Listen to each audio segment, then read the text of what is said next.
သားကစာရွက်ကလေးတွေချွန်ဖြန့်ပေးရင်မတော်တဆကုမ္ပဏီဆော့ကိုတိုက်မိသွားတယ်သူအမြန်ဆုံးကောင်းသီးချပြီးတောင်းပန်လိုက်တယ်ဒါပေမဲ့အမျိုးသားဟာသူ့မိခင်ကတင်ပေးထားတဲ့နီးတူတူတယောက်တည်းလက်တော့ကိုပိုသိမ်းအုပ်ထုတ်နေတာတွေ့ပြီးအဖေရအလိုမတိမတာပြောမိသွားတယ်အဲ့ဒါကြောင့်အမျိုးသားကချိုးယွင်းသွားပြီးကောင်လေးကသူ့ကိုတယောက်တည်းရွှေ့ပြောင်းထင်ရပြန်တယ်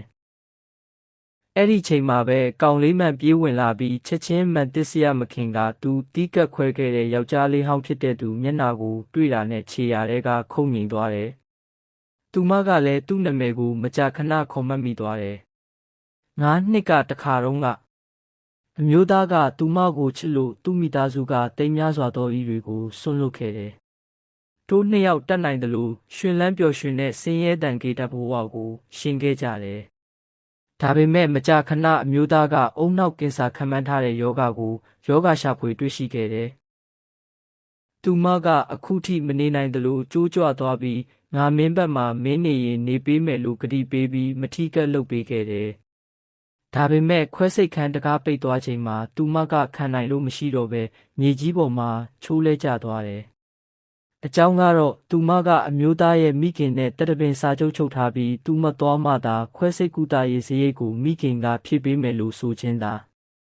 သူချစ်သူကိုတွေးဆောင်မပေးခြင်းလို့တိတ်လေးခြံထားထွက်သွားပြီးကိုဝင်နေတဲ့ကလေးကိုတယောက်တည်းမွေးမြူဖို့ဆုံးဖြတ်ခဲ့တာ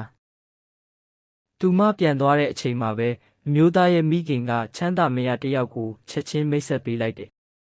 အေယာဝန်တော်သားတယောက်ကိုညီစွာခံနေရမယ့်မိန်းကလေးကလည်းချမ်းသာရမယ်လို့ထင်ခဲ့လို့ပဲ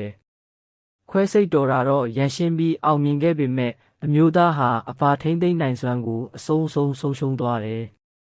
ဒါကြောင့်မိခင်ကတကယ်တမ်းသူ့ကိုခွဲထားသွားတဲ့ရုတ်တရုတ်ကောင်းမိန်းကလေးကိုနောက်ကျမှဝမ်းနည်းလာခဲ့တယ်ယနေ့ပြန်ဆုံသွားတဲ့အခါ